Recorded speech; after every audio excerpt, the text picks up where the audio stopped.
What does the portfolio of a creative director look like? And what skills are needed to become one? Creative professionals aren't amazing right out of the box, and like anything you want to be good at, you have to continually develop your skills, do good work, and be ready for when opportunity strikes. In this video, I interview creative director and motion designer Tom Crate to hear his story of going from intern to creative director. We'll review his portfolio work throughout the years and break down the skills he developed in his career to be working with dream clients like Nike, Jaguar, and Microsoft. Before I begin, I want to thank Envato Elements for sponsoring this video. Now, let's get into it. So Tom, great to have you back on the show. I'm glad we can do a second round of this and see more of the work, because the first time we were looking at your stuff, you gave us a good insight into your process and how you come up with the ideas relative to these big projects that you're working on at different studios with different teams.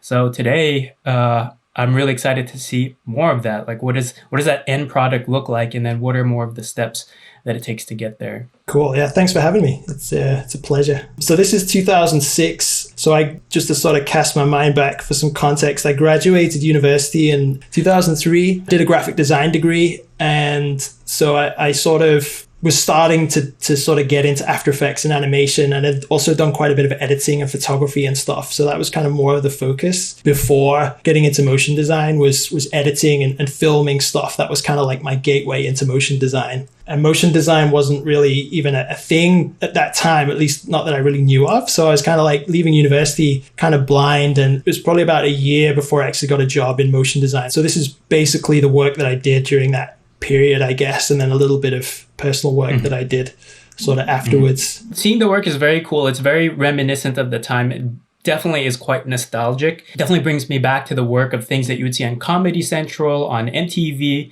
and it's just like seeing motion graphics for some of the first time. Like, that was a very exciting time, especially for me, seeing that style of work, because it was design in movement. It was design in motion. And I know motion design had been around for a while to that point, but to this level where you have all this beautiful different aesthetics coming into this vernacular on TV that you would see, it was an exciting time, and it's cool to see your work from back then. Yeah, it's funny how those kind of influences have changed, but definitely it was like watching TV and just seeing like MTV and something saying, what is this? Like seeing music videos, be like, how the hell do they do that? Like just getting really excited about it. So yeah, when I figured out that I could do stuff like that with the program called After Effects, I was kind of hooked. So cool. Take us into the next stint. I know you have another reel for us here. Yeah, it's another blast from the past. So this is like a couple of years later. So I'd left that first job and I was just kind of learning the ropes, just sort of getting comfortable with the software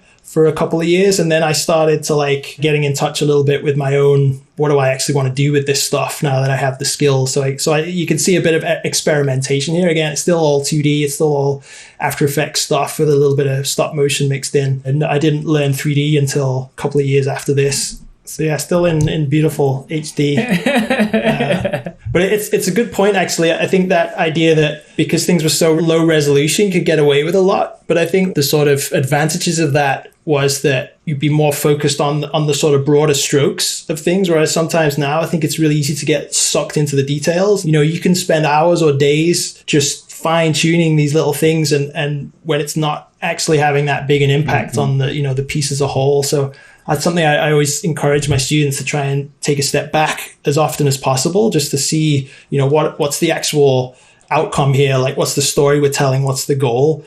Before it's fine to get in the details, but make sure that you're also getting the big picture in at the same time.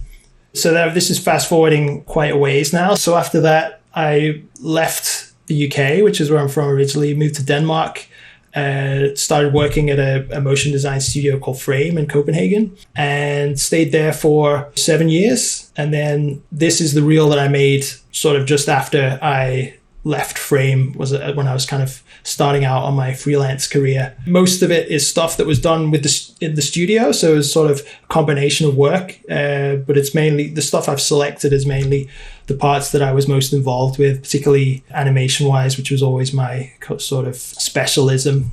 That's definitely a big jump. Yeah, so you can definitely see a bit of a leap there. But that was 10 years, right? So it's quite a lot of learning and experience gone into that period. So, it's worth pointing out that, like, when you see work that comes out of studios and stuff like that, that it's a combination of a bunch of people's work, and all of those people have their own sort of strengths and specialisms. Even though a lot of us are generalists, we'll all have certain things that we're good at and maybe not so good at. So for people that are starting out and feeling super overwhelmed about, I can't do everything, like I want to be good at this and that and the other thing, just take it one thing at a time, and follow the stuff that you're really interested in, the stuff that gets you excited. And that will get you places. You don't have to do it all. You just have to sort of have a passion and learn the craft of whatever it is that expresses that passion. That's my sort of perspective on it anyway. Yeah, no, I think that's a great perspective. And I'm glad you shared these reels with us because you can see from the beginning, your specialty was 2D animation in After Effects. And then in your next jump, you started to learn a little bit of 3D, but you were focused on stop motion, which was very evident. So it was a different a craft that you started diving deep on. And then 10 years later, working with different people, different studios, you really learned 3D.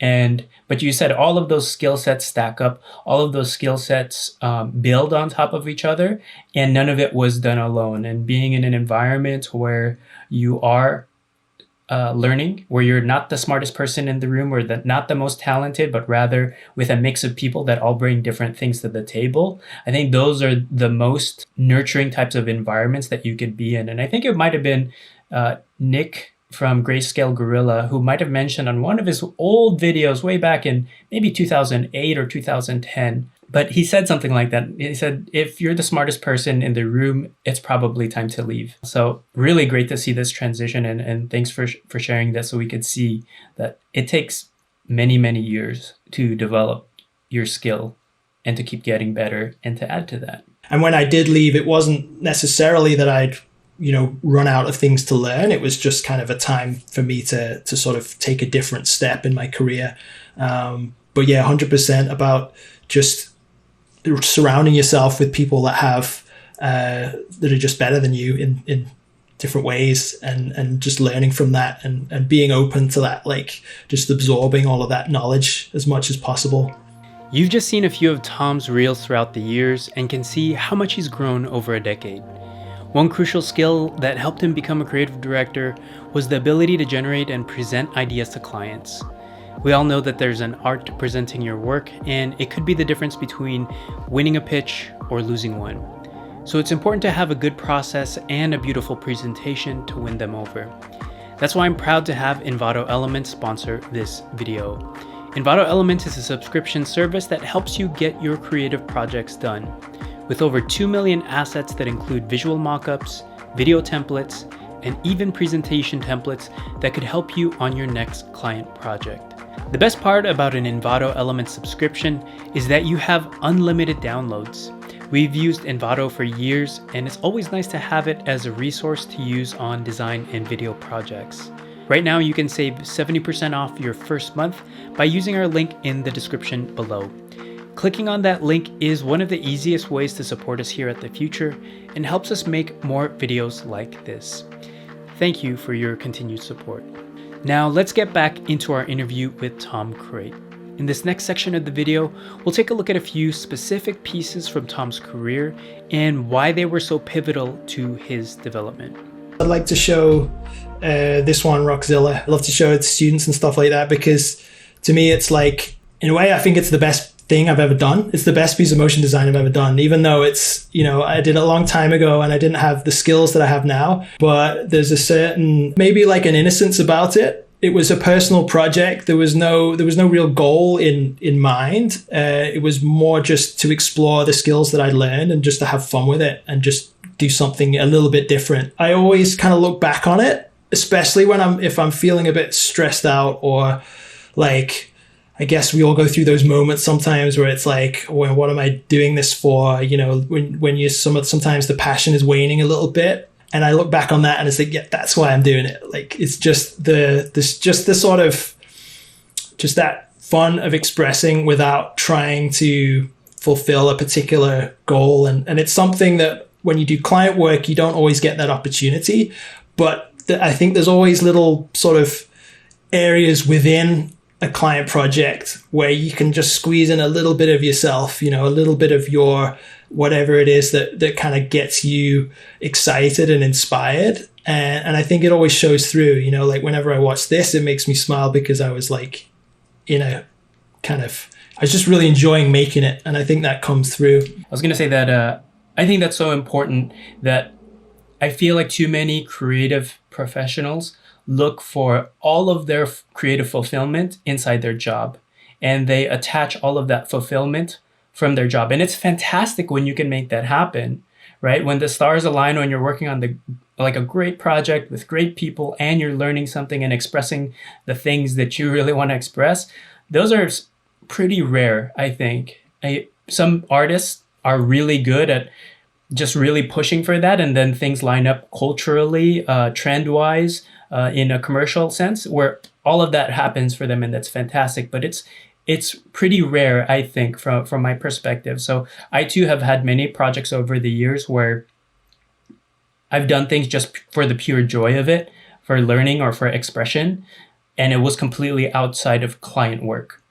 And I've had many of those projects just to also help me. Like you said, it's like there's something locked inside of us. We do need these creative outlets, and that doesn't always have to be client work. Rather, it should be something for your own, something for yourself. Yeah, it's super important to sort of tap into that passion sometimes, right? Because it's kind of like a fuel source that keeps us going. And if you let it go too far away, then I think that's when the joy can start to go out of things a little bit. Plus, if you do put the time or put yourself into something, then you're more likely, I think, to get hired for doing that kind of work. That's another sort of bonus, I think, of exploring that and putting the time into that. So this one, I've got some process work, like concept work. It was a logo ident for a cinema. So it's like an ident that goes before the movies in the cinema. So that was kind of a dream for me. This was the logo that we were going to animate. And so this is in Danish, but there's some images, sort of photoshopped images that sort of make up the idea of this sort of giant structure coming out of the clouds. This is another idea about abstract light coming together, playing with the idea of a projector, a movie projector. And this one was using constellations of stars that all come together to form the logo. But it was this was the one that they ended up going with. Or maybe it was a combination of a couple. Yeah, so this one is like a planetary sunrise. So it has that sort of epic sci-fi feel to it. That's cool. Yeah, so for those of the audience watching, a lot of these are just pulled references, right? It's just like a paragraph of a description of what the idea is and what it could be. And you're just pulling good references, whether those are images or animations or things that you just kind of slap together for the sake of communicating what happens from A to Z. Yeah. So it's really, it's not about really presenting anything in a fancy way. It's just like, okay, I've got an idea. How can I communicate this to somebody else? So using whatever images I can find just to put it there, put it together, and then move on to the next idea. That's the process that I still use, is sort of try and come out with as many ideas as possible. And then even if some of them seem kind of useless or rubbish, like just keep putting them out there and then come back with fresh eyes and maybe pick out one or two that are really maybe the best ideas, or maybe just put a couple of them together and then start developing it from there. And also often it works that way with clients, that you kind of want to get on the same page from the beginning. So before you go away and spend days creating storyboards and stuff like that, you want to make sure that they like the core of the idea and the principles, and that you're covering the communication that they want to put out. Right. And I think this is unfortunately the step that many creatives are scared to share. It's like showing your underwear to the client, right? It's like I just woke up and this is what I look like kind of look. And sometimes this is just left internally, because I feel like this is part of the process for many internally, but they don't really share this with the client. And if some of you have seen our documentary, Building a Brand, on our other channel, you see that we definitely take baby steps with the client, from words to images that they can react to stylescapes or mood boards where we can now discuss things visually, up until before we make the very first pixel for the project, right? I think that's so important. Otherwise, you might spend 2 or 3 weeks making something only for it to get shot down because maybe the idea is nice or maybe the form is nice, but you didn't start at the beginning, which is getting them to buy in early before you invest the time and energy and resources to make something. So it's really important to include your clients into the process. Yeah, and there's nothing worse than, getting your heart into a project and then suddenly getting it cut down because it's not the right direction for what they want. And then the upshot of that also is then you have less time to actually execute the final product. So the quality overall is also going to go down. So Tom, just channeling our audience, because I'm pretty sure they might ask, with something like this, how would you present a collection of ideas to your client? Like, how would you frame it? How do you have that conversation so that you can present rough ideas to a client? In this particular case, I'd maybe just try and set the scene. We start in a black space and we're not quite sure where we are. And then some light emerges and the shape of a planet appears. So we're starting to get a sense of being in, possibly being in space, being in this vast area. And then the light appears and starts to create like a crescent around the planet, which then starts to transform into the logo. I think I'm overly elaborating just because we're talking about it now, but in this specific case, it would have been more just like, just the basics of it without trying to be too. Right. No, I don't mind the poetics. So I'm very similar. It's like if it kind of looks kind of whatever here, I do my best with storytelling, right? And I could tell that there is thought put into this. And if I'm just reverse engineering your presentation here, I can already imagine what the creative brief is like. It's like, okay, we have to reveal this logo in an epic way. And what does epic mean? Probably on a grand scale. So it looks like all these ideas are based off of that, where you have something that feels big before it reveals the logo. So with something like this, I think it's quite important that just pulling the right images, just having a paragraph here, and then prefacing that to the client of saying that, look, here are a couple of ideas that I wanted to share with you. These were my initial thinking of where we could go on this based off of the creative brief that we received at the beginning. So I'm going to show you a couple of slides. I'm going to show you a couple of frames, and in each of these, nothing is precious on the screen here. So anything is very mendable, very moldable, and these are just discussion starters. And then you go into the presentation of each of these things. So I think having some kind of framing like that for your client makes it feel like, oh, they can speak because they're not going to step on your toes. Like, oh, this creative genius's work. I don't want to make him feel bad. So just giving them the opportunity to say, you could poo-poo all of these ideas. You could say all of them suck, and that's okay, because I have no attachment to them. But I think these are ways that we could take the direction of this project. And I just want to have a conversation with you. So I think bringing it down like that, making it simple and more comfortable for the client to interact and engage, and then also insert their ideas, insert their thoughts behind what you've pulled together so far, are very important in this step. And also, if it's the sort of first conversation you're having, you're also setting the tone for the relationship as well. So I think there's often a tendency to sort of think, well, I'm the designer and I know best sort of thing, but it doesn't work that way, even if it was the case, which sometimes it is. But if the relationship isn't there, at some point along the line, there's going to be a miscommunication or some friction, and that can only be damaging for the project. Ultimately, if they don't get what they want, then nobody's happy. It's a really important step to try and include them as much as possible and make them feel like they can say what they want and collaborate, so it doesn't suddenly come as a surprise after 3 or 4 weeks when they say, oh, you know what, we don't actually like this thing. Right. Because they didn't feel like they could speak up at the beginning, perhaps. So. Right. Yeah, I want to just end it with this, which is a analogy that I forget if Chris had told me this or if it's just something that I've been thinking about. It's just like if you go to a custom suit designer, right? Or if you're getting a wedding dress, right? You go to the designer and then they show you around, like, here's a couple of things of what we can make. And then you try on some things, they take your measurements, and then ultimately it's up to you to decide what type of suit or wedding dress do you want? Because that's for your big day, that's for your big presentation, the most important day of your life, right? And projects should be treated that way. They are the groom or bride, and you're making something custom for them. You have to listen to their feedback, but present different options to help them make a decision.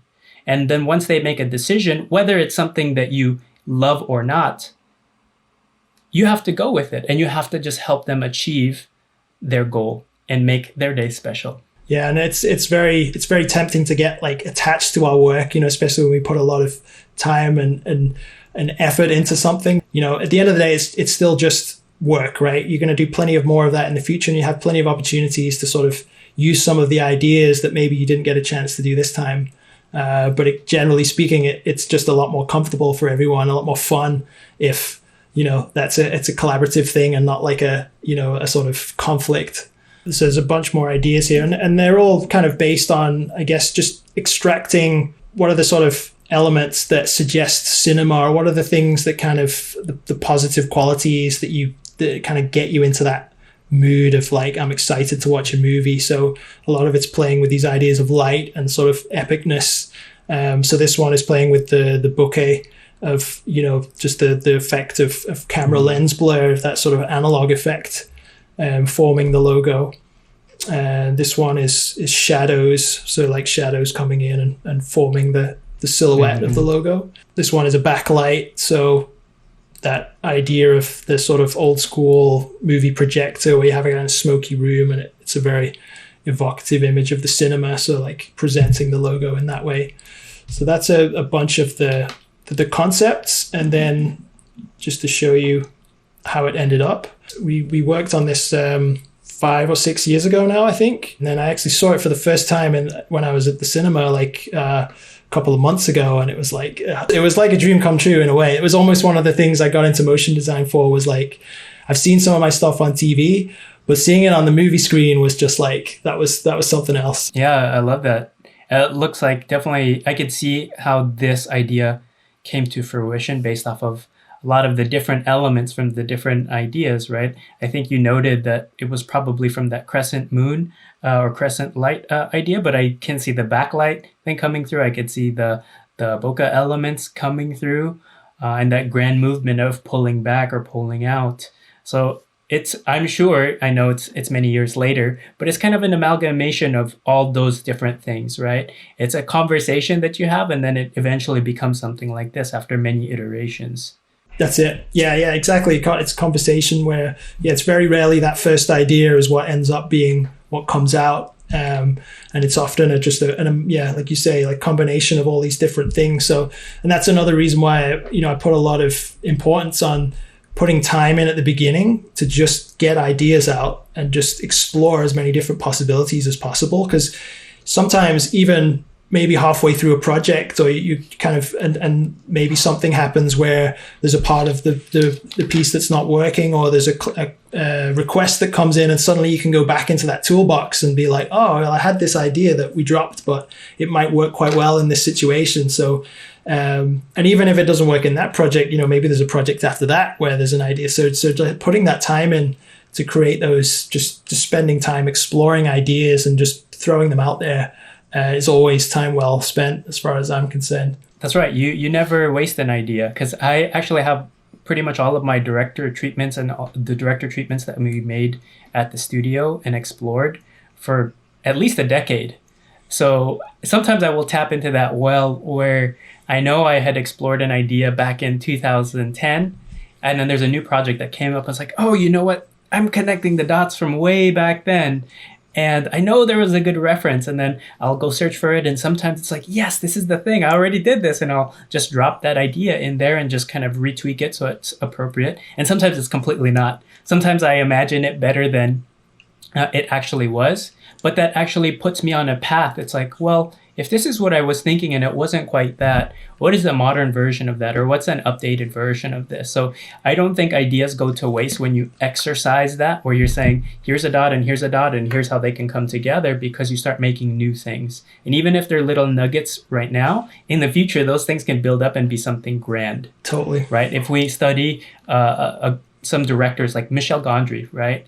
Like he's made a lot of fun little short films and experiments over the years. And if you look at his early work, he's already explored and shown the ideas that you saw in his big box office films.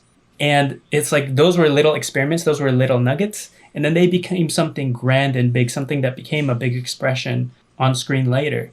So ideas don't go to waste, and just because you do it once doesn't mean you can't do it again. Totally. Yeah. And it also goes back to that point you're saying about, exploring your own ideas, like doing your own personal projects if you can, because that stuff is also, it's never wasted. Like this, whatever you're learning in that process or some of those ideas, you can then channel into some of the professional work. And sometimes it's really nice to revisit an idea because you get a chance to kind of do it over, right? Because there's always something you could do better. So when you get a chance to I would love to do that idea and put it in this context instead of that context. And then you have all that learning from the first time that you can, so it's not the same thing. It's like a sort of new and improved or like iterated version of it.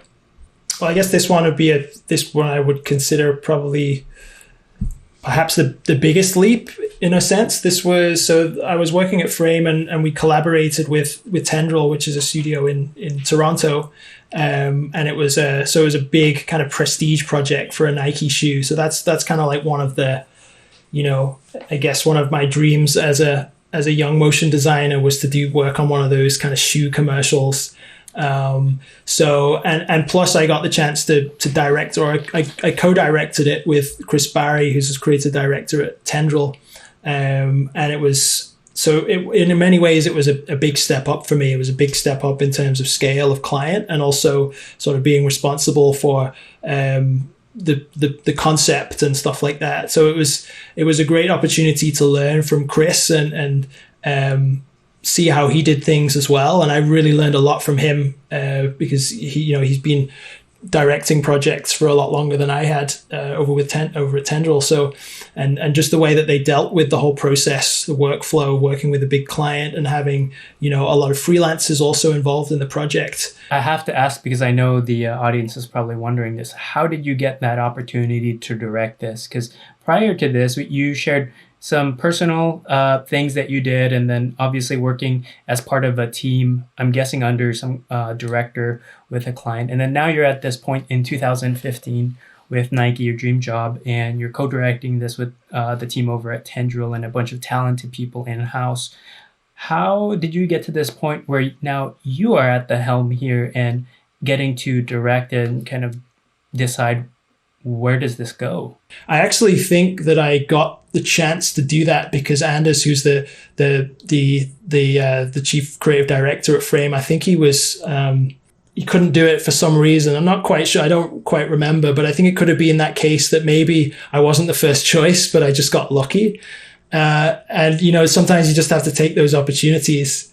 But I know that if it hadn't been that one, it would have come eventually. There was a gradual progression of just developing my skills, and I always, I think from fairly early on, I had a desire to sort of direct because I think I always had a leaning towards the conceptual side of things. And I think even going all the way back to, filming and editing stuff, I think that still is kind of informing the way I work, that I tend to think of things in terms of a full story and a sort of story arc and how the shots fit together more than, looking at specific things. And also I think because I wasn't perhaps it helped me the fact that I wasn't the strongest designer, because as a designer, you tend to focus more on the visuals and the specific shots. And I think because my strength was more in motion and editing, that naturally has more of you're more thinking about the bigger picture and how things connect and flow together. So I think all of those things kind of sort of helped me along that road. And then just being given trust, I still are really appreciative to I've done a lot of work with Tendril since, and they put a lot of faith in me and the guys at Frame as well to sort of, once they'd given me the thing, it wasn't like, oh, well, we'll just sort of, give him some scraps. It was like, okay, you're leading this thing. You can present this to the client. I was terrified. It was the first time I presented like a treatment to a client and it was Nike, and I was, but the fact that they backed me up and trusted me, went a long way as well. Yeah, no, I think that's huge. And I think this is actually a good place to end, because we saw all of your progression, just starting as an animator, learning things in 2D, and then exploring some things that you wanted to learn yourself, which is stop motion, and doing a passion project there, then eventually leveling up and starting to learn 3D, but always kept those core skills along the way. And then starting as an intern at Frame in 2009, up until the later years, you built incremental trust along the way through the projects that you delivered on, through the ideas that you came up with, and eventually you got a chance. You got a chance where, okay, somebody has to sit out this one. Who's next in line? And of course, the person who you feel like can deliver, can bring something, and has been pretty consistent to that point, you give that person a shot, and that was you at that moment. So I think those are all very important learning lessons as people think about their career, whether they're early on or later. You're trading up, and you're trading up based off of the trust that you build with the clients, the studios, and your peers that you work with, and the skills that you grow and eventually develop along the way. And it's not something that just happens instantly. Your journey here that we saw, this is like a 10-year thing, at least. Yeah, way more. It goes all the way, all the things that I, did in school and university and all of that stuff like fed into it, I think. Right. So I think it's really important for people to think about the long game, because I know how difficult it is to see the thing that's right in front of you and wanting that progress, that improvement right now. But it does take time, as long as you have a good attitude about wanting to learn more, pushing yourself, and still finding the moments of fun and passion in the things that you love. 100%. Yeah. Yeah. So I think that's a great place to end. Tom, thank you so much for sharing your work with us. So Tom, if people want to find more out about you, where can they go to look you up? So yeah, everything's on my website, tomcrate.com. I have all my work there. I also have a blog. I also have an online course. You can find links to that on the website as well. Lots of stuff cooking up as well. I have a podcast on the way and some more YouTube videos. But if you go to my website, you can also sign up for a newsletter if you want to get updated on any new stuff that's coming out. Easy. Love that. Thank you so much, Tom, and we'll see you next time. Sweet. Thanks so much. I hope you enjoyed today's interview with Tom Crate. I'm sure it gave you some insight into how a creative director works and how they develop their skills over time. If you like this interview with Tom, we actually did another video with him recently, which we'll link to in the description below. If you have any questions, leave us a comment and we'll do our best to answer it. And before I go, I want to greet all of you a happy new year. 2021 is just getting started and we're planning all kinds of content here on the channel. If you'd like to learn something new or see someone specific on the channel, let us know by leaving a comment below, and your suggestions will help shape what we do here in the coming year. Thanks all for joining us. I'm Matthew Encina, and we'll see you in the future.